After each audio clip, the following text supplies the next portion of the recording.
रात का समय था। चारों ओर घुप अंधेरा छाया हुआ था। केवल एक ही कमरा प्रकाशित था। वहाँ 4 मोमबत्तियाँ जल रही थीं। चारों मोमबत्तियाँ एकांत देख आपस में बातें करने लगी। पहली मोमबत्ती बोली, मैं शांति हूँ।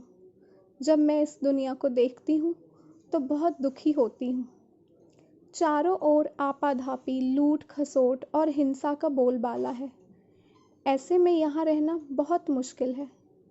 मैं अब यहाँ और नहीं रह सकती। इतना कहकर मोमबत्ती बुझ गई। दूसरी मोमबत्ती भी अपने मन की बात कहने लगी। मैं विश्वास हूँ। मुझे लगता है कि झूठ, धोखा, फरेब, बेईमानी मेरा वजूद खत्म करते जा रहे हैं। ये जगह अब मेरे रहने लायक नहीं रही। मैं भी जा रही हूँ। इतना कहकर दूसरी मोमबत्ती भी बुझ गई। तीसरी मोमबत्ती भी दुखी थी। वह बोली, मैं प्रेम हूँ। मैं हर किसी के लिए हर पल जल सकती हूँ, लेकिन अब किसी के पास मेरे लिए वक्त नहीं बचा। स्वार्थ और नफरत का भाव मेरा स्थान लेता जा रहा है। लोगों के मन में अपनों के प्रति भी प्रेम भावना नहीं बची। अब ये सहना मेरे बस की बात नहीं। मेरे लिए जाना ही ठीक होगा। कहकर तीसरी मोमबत्ती भी बुझ गई। तीसरी बत्ती बुझी ही थी कि कमरे में एक बालक ने प्रवेश किया।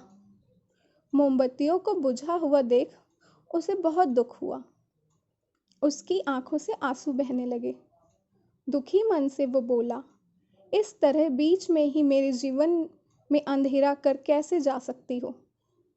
तुम्हें तो अंत तक पूरा जलना था, लेकिन तुमने मेरा साथ छोड़ दिया। अब मैं क्या करूँगा? बालक की बात सुन चौथी मोमबत्ती बोली, घबराओ नहीं बालक, मैं आशा हूँ और मैं तुम्हारे साथ। जब तक मैं जल रही हूँ, तुम मेरी लौ से दूसरी मोमबत्तियों को जला सकते हो। चौथी मोमबत्ती की बात सुनकर बालक का ढांढस बंध गया।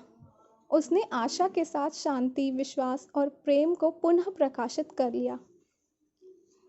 जीवन में समय एक सा नहीं रहता। कभी उजाला रहता है तो कभी अंधेरा।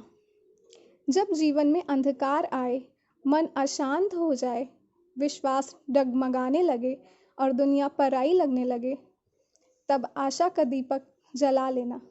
जब तक आशा का दीपक जलता रहेगा, जीवन में कभी अंधेरा नहीं हो सकता।